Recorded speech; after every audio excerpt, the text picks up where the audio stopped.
Christmas Eve, 1887. Snow fell heavy on the Wyoming Territory. Each flake a silent witness to Eli Mercer's solitude. He stood at the frost-covered window of his cabin, watching the empty road disappear into white behind him. His 6-year-old daughter Hannah arranged pine cones on the rough-hewn table, humming a carol her mother used to sing. 2 years. 2 years since fever had taken Sarah, leaving him with a child to raise and a heart too wounded to feel. Eli had poured his grief into work, his love into Hannah alone. The rest of the world could stay beyond his fence line. "Papa, do you think she'll come today?" Hannah's voice broke through his thoughts. Eli's jaw tightened. The mail-order bride. He'd answered that advertisement 3 months ago. Not from hope, but from duty. Hannah needed a woman's presence. He needed help with the homestead. Love had nothing to do with it. "The stage was due at noon," he said flatly. "If she's coming, she'll be here." Hannah bounced on her heels. "I hope she's kind, Papa, and pretty, and likes Christmas." Eli said nothing. He hoped she was practical and sturdy, someone who wouldn't expect more than he could give. A knock shattered the silence. Hannah gasped. "She's here." Eli's boots felt heavy as he crossed the cabin. His hand paused on the door latch. He took one breath, then opened it. A woman stood in the snow. Her dress was threadbare and patched in 3 places. Her shoes were worn through at the toes, wrapped with cloth against the cold. She clutched a single carpet bag, her knuckles white. Her face was pale from the journey, but her eyes dark and steady held no shame. Eli's stomach dropped. This was not what he had expected. She spoke his name like a question and a prayer combined. "Mr. Mercer, I'm Margaret, your bride." Behind him. Hannah pushed past his legs, her small face lighting up like sunrise. "Papa, she's cold." "Let her in." Eli stared at Margaret's poverty, at the rags that barely kept out winter's bite. His first instinct was to close the door, not from cruelty, but from fear. What had he agreed to? What desperate circumstances had driven this woman to his doorstep? But Hannah was already reaching for the stranger's hand, and Eli found he could not move. The winter wind howled between them, carrying snowflakes across the threshold like scattered promises. Margaret stepped across the threshold, and snowflakes melted on her patched shoulders like tears. She carried herself with quiet dignity despite her circumstances, her spine straight, her chin level. No apology lived in her posture. Hannah tugged at her father's sleeve. "Papa, she's frozen. She needs warm coffee." "Hannah," Eli started, but his daughter was already pulling Margaret toward the fire. "Sit here, Miss Margaret. This is the warmest spot. Papa built this fireplace himself. He's very good at building things." Margaret allowed herself to be guided. She sank into the chair, and for just a moment, her composure flickered, exhaustion and relief crossing her features before she gathered herself again. "Thank you, child," she said, her voice gentler than Eli expected. "You have your father's kind heart." Eli nearly laughed at that. His heart hadn't been kind in 2 years. Hannah disappeared into the kitchen and returned with a cup of coffee. Eli recognized it immediately, Sarah's cup, the one with the chipped handle that she'd refused to throw away. His daughter handed it to Margaret with ceremony. "This was Mama's favorite cup," Hannah explained. "She said it had character." Margaret's hands shook slightly as she accepted it. "Then I'm honored to use it." She drank, and color began returning to her cheeks. Eli watched from the doorway, arms crossed, saying nothing. He should ask about her circumstances. He should inquire about her journey. Instead, he studied her, the careful patches on her dress, each stitch precise despite the rough fabric, the way she held the cup with both hands, savoring the warmth, the steadiness in her eyes when she looked up and found him watching. "Mr. Mercer," she said quietly, "I know this isn't what you expected." "No," he agreed. "It isn't." She didn't flinch. I can explain my circumstances if you'll allow. Later. His voice came out harsher than intended. Hannah, show Miss Margaret to the spare room. She'll need rest after her journey. Hannah beamed. Come on. Miss Margaret, I helped Papa clean it special for you. As they disappeared down the hall, Eli turned to the window. The snow was falling harder now, covering any tracks. If he was going to send her back, he'd need to decide soon, before the roads became impassable. From the spare room, he heard Hannah's chatter and Margaret's patient responses. Then something unexpected, his daughter's laughter. Bright and genuine. A sound he hadn't heard in months. Eli's hands clenched at his sides. One night, he told himself, he'd give her shelter through Christmas. Then he'd decide. But even as he made the bargain, he knew something had already shifted. Hannah's laughter echoed through the cabin like a ghost returning to life. Evening settled over the cabin like a wool blanket, heavy and insulating. Outside, the wind had died to whispers. Inside, the fire crackled its steady rhythm while Hannah sat at the table, showing Margaret her collection of bird feathers. This one's from a bluebird, Hannah explained. Papa found it by the creek. And this one, Eli retreated to the kitchen, ostensibly to prepare supper, but really to create distance. He could hear them clearly. Margaret's voice warm with interest, Hannah's bright with excitement. Miss Margaret, can you help me hang my stocking? Mama always helped me. Of course, little one. Show me where. Eli paused his work, listening. He heard the scrape of a chair, Hannah's directing, Margaret's gentle compliance. When he finally allowed himself to look, he saw them at the fireplace, Hannah on tiptoe, Margaret steadying her as she hung a small knitted stocking from a nail. There, Margaret said. Perfect. Hannah stepped back to admire it, then looked up at Margaret with the devastating honesty of children. Miss Margaret, can I tell you something? Anything. Little one, Papa doesn't smile anymore. Hannah's voice dropped to a whisper. Not since Mama went to heaven. He used to smile all the time. Now he just works and worries. Eli's chest tightened. He should interrupt, should spare Margaret this confession. But his feet wouldn't move. Margaret knelt to Hannah's height, taking the child's small hands in her own. Grief is love with nowhere to go. Little one, your Papa's heart is full of love for you. Sometimes when we lose someone precious, we forget how to show it, but it's there. I can see it in everything he does. Hannah considered this. Do you think he'll remember how to smile again? I think, Margaret said softly, that little girls who ask brave questions often help their papas remember important things. Eli turned away, unable to watch anymore. He finished supper preparations with mechanical efficiency, his mind churning. When he called them to eat, he kept his eyes on his plate, speaking only when necessary. After supper, Margaret insisted on washing dishes.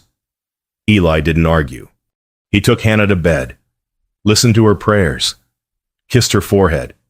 When he returned to the main room, he found Margaret had not only cleaned the dishes, but mended Hannah's torn stocking, the one his daughter had snagged that morning. She looked up from her needle. I hope you don't mind. I noticed the tear. Fine, he said shortly. He grabbed his coat and escaped to the barn. The cold hit him like punishment, and he welcomed it.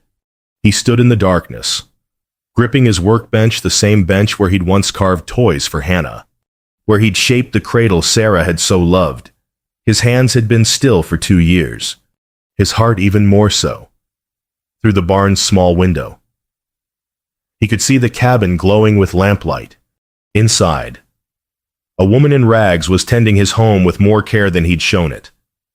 His daughter was smiling, and he was hiding in a freezing barn.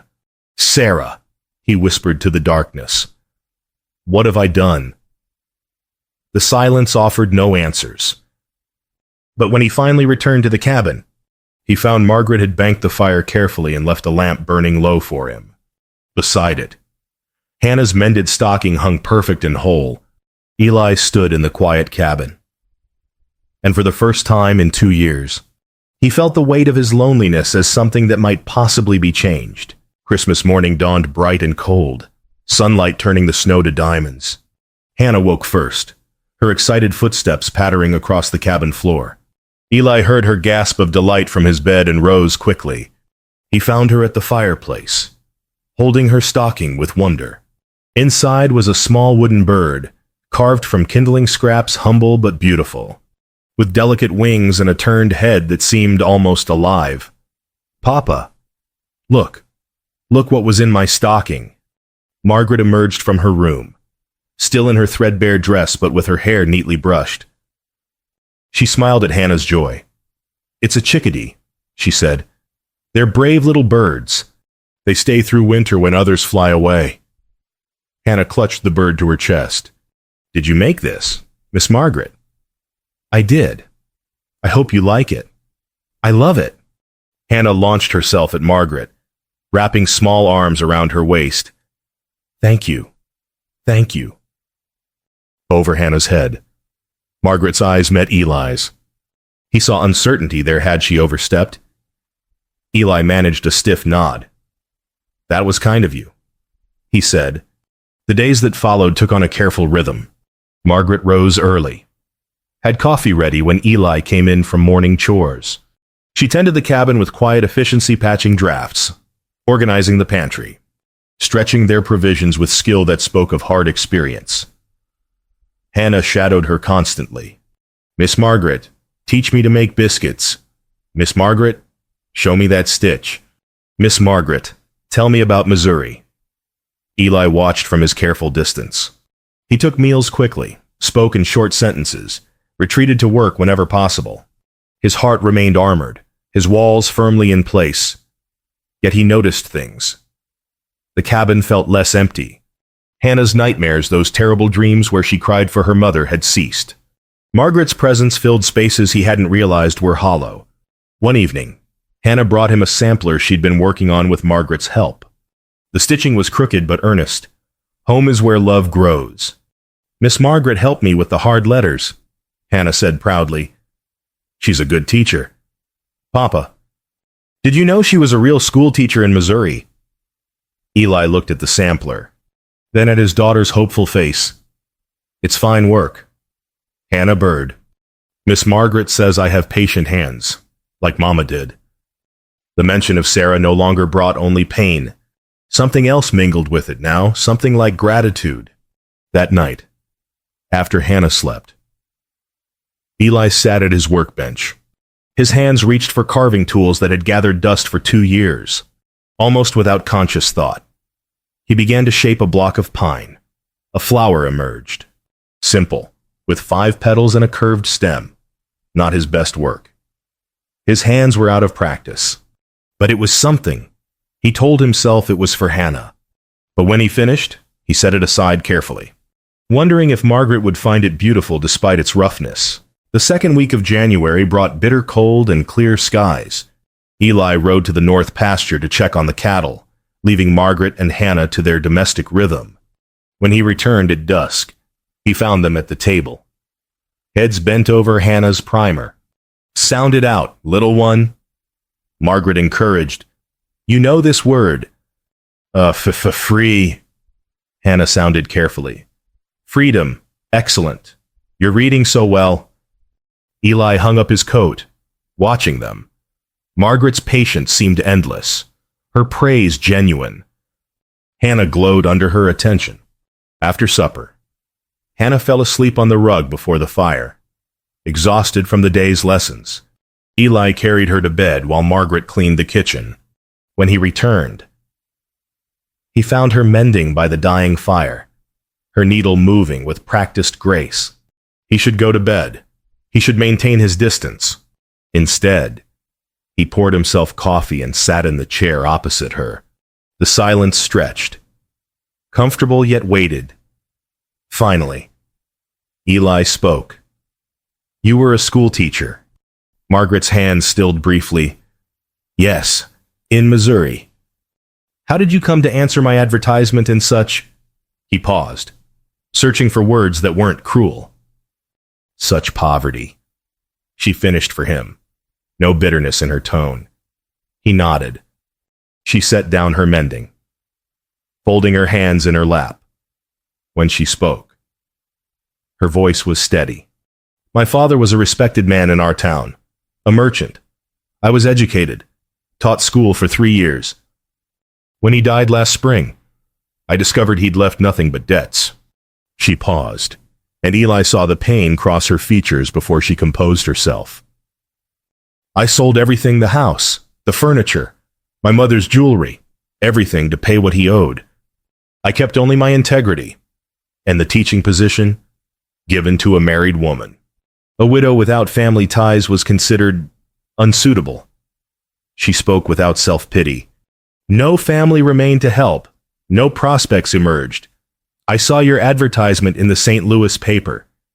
A widower with a child, seeking a partner for a frontier life. She met his eyes directly. I could have borrowed fine clothes, Mr. Mercer. Could have pretended prosperity to make myself more appealing. But I will not build a life on deception. You deserve to know exactly who stands before you, a woman who lost everything material but refused to lose her honor. Eli sat back, struck silent. She'd chosen honesty over advantage, dignity over desperation.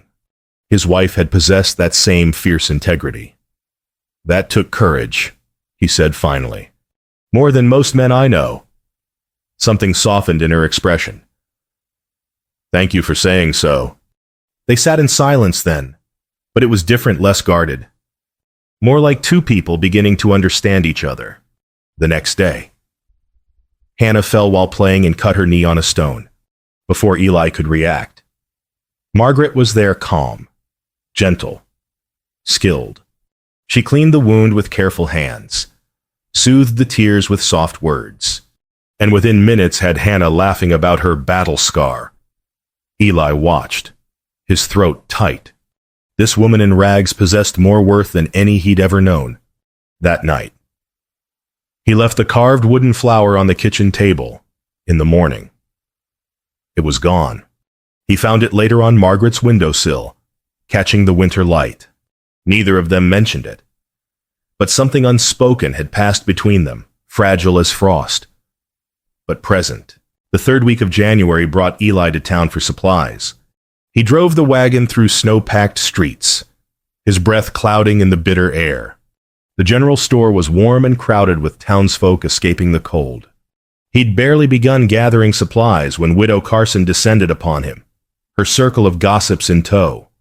Eli Mercer, she cooed, her smile sharp as icicles. We've been wondering about you. Word has it you've taken in your mail-order bride. Eli's jaw tightened. I have. And is it true, another woman interjected, that she arrived in rags on Christmas Eve? No less. Her circumstances were modest, Eli said carefully. The widow clucked her tongue. Such a shame. A man of your standing. Eli, your Sarah was from good family. And now, well, she leaned closer, voice dropping to false sympathy. A proper woman would have had means. What kind of breeding produces such poverty? Her companion added. The girl must have been truly desperate. It's practically charity. What you've done? What will people say? The widow shook her head. And think of your daughter. What example does this set? Eli gathered his supplies with deliberate calm. But their words burrowed under his skin like splinters. He paid quickly and left, their whispers following him into the cold. The ride home felt endless. Their voices echoed in his mind. What kind of breeding? Truly desperate. Practically charity. He saw Margaret through their eyes, suddenly shabby. Unsuitable. A woman no better than a beggar. Doubt crept in like frost through a cracked window. Had he been foolish? Was he exposing Hannah to someone unsuitable? Pride, that old familiar poison, whispered. Its accusations. He arrived home to find Margaret and Hannah making bread, flour dusting both their faces. They looked up with matching smiles, and guilt joined doubt in his chest. Papa, we're making cinnamon rolls. Miss Margaret's teaching me her grandmother's recipe. That's fine, Hannah, Eli said flatly, and saw Margaret's smile fade. She sensed the shift immediately. Something shadowed her eyes, understanding. Perhaps she'd seen this before. He realized, the moment when social pressure outweighed personal conviction. Over the next 2 days, Eli withdrew further. He took meals in silence, avoided Margaret's attempts at conversation, stayed longer in the barn. The careful warmth they'd built began to freeze. Hannah felt it most. Her bright spirit dimmed, her chatter quieted. She watched her father with confused, wounded eyes. On the third evening, Eli stood outside Hannah's door, about to enter for her bedtime prayers, when he heard her trembling voice. Miss Margaret, are you going to leave us too, like Mama did? The question, asked in his daughter's desperate voice, cut through him like winter wind. Margaret's reply was gentle but strained. I'm here now, little one. I'm here. But even Hannah heard the uncertainty in those words. Eli retreated to the barn, his heart a battlefield. The widow's words warred with what his eyes had seen. Margaret's worth fought against society's judgment. Snow began falling again, heavy and relentless, mirroring the storm within him. Night deepened around the cabin. Eli sat in the barn, moonlight casting silver shadows through the small window. His father's old Bible lay on the workbench, Sarah's ribbon still marking a page from 2 years ago. He opened it with trembling hands. Sarah's handwriting filled the margin beside a verse. Her script neat and familiar. Worth is measured by character, not circumstance. Remember this, my love. His vision blurred. Sarah had written that during their first year of marriage, when he'd worried he wasn't providing enough. She'd always seen deeper than surfaces. His father's voice echoed in memory. A man's measure ain't in what he owns, but in what he's willing to give. What was he willing to give? The cabin door creaked, and faint sound drifted across the yard. Margaret's voice, soft and melodic, singing Hannah to sleep. The melody was unfamiliar but achingly tender. Eli rose and crossed to the cabin, his boots crunching softly on snow.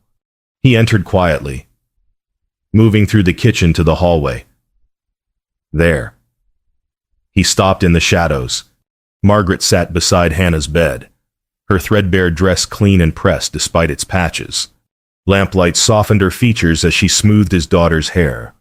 Hannah's small hand gripped Margaret's fingers with complete trust. Miss Margaret. Hannah's voice was thick with approaching sleep. Yes, little one. I love you. Please don't go away like Mama did. Eli's breath caught. Margaret leaned down and kissed Hannah's forehead gently. Hush now, little bird. I'm right here. Hannah's eyes closed, her breathing evening into sleep. Margaret stayed, still stroking her hair, humming softly. Eli watched, and everything became clear. This woman in rags possessed more worth than any fortune. She'd lost everything material and still chose honesty over deception, dignity over desperation, kindness over bitterness. She loved his daughter with genuine tenderness, asked nothing for herself, gave everything she had. His wife would have loved her. His daughter already did. And he had been measuring worth by the wrong scale entirely. He'd listened to gossips when he should have trusted his own eyes. He'd let pride poison what could have been healing. And so will I be, he whispered to himself. So will I be. He stepped back from the doorway, his decision crystallizing like ice forming on still water, clear and certain. Tomorrow. He would speak. Tonight. He returned to the barn and worked until dawn, not hiding but preparing. His hands carved with purpose they hadn't held in 2 years. When sunrise painted the sky pink and gold, he held up his finished work, the wooden flower, now complete with delicate leaves and a curved stem, polished smooth with loving care. Beside it on the workbench lay a small box. Inside rested a simple ring, Sarah's mother's. passed down with a note in Sarah's handwriting, for the next woman worthy of your heart. Whenever you find her. The coldest winter was breaking. All he had to do was open the door. Morning light flooded the cabin kitchen as Eli stood at the stove, preparing breakfast. His hands moved with purpose he hadn't felt in years. Coffee steamed in the pot. Eggs sizzled in the pan. Toast browned over the fire. Behind him. He heard Margaret's footsteps pause in the doorway. Mr. Mercer. Surprise colored her voice. He turned, wiping his hands on a cloth. Please, sit. Breakfast is nearly ready. She hesitated, then moved to the table, her expression cautious. He'd hurt her with his withdrawal, he saw that now. Her dignity remained intact, but wariness had replaced the tentative warmth of recent weeks. He brought coffee, toast, eggs, set them before her with care. Then he sat across the table, his heart hammering against his ribs. Margaret, he began, and saw her tense at the use of her name. I owe you an apology. She waited, her dark eyes giving nothing away. When you arrived, I looked at you and saw rags. I listened to town gossip and heard judgment. He forced himself to hold her gaze. But I failed to see what my daughter saw immediately, a woman of courage, integrity, and uncommon worth. Something flickered in her expression, hope. Perhaps. Carefully guarded.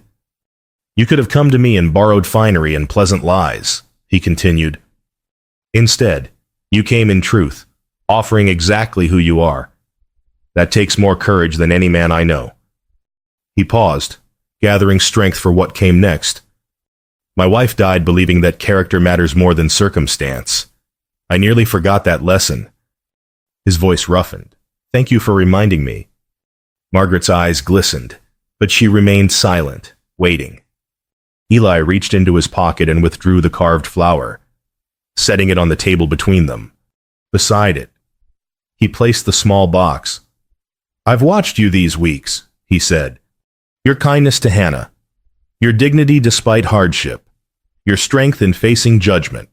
I see your worth, Margaret, all of it.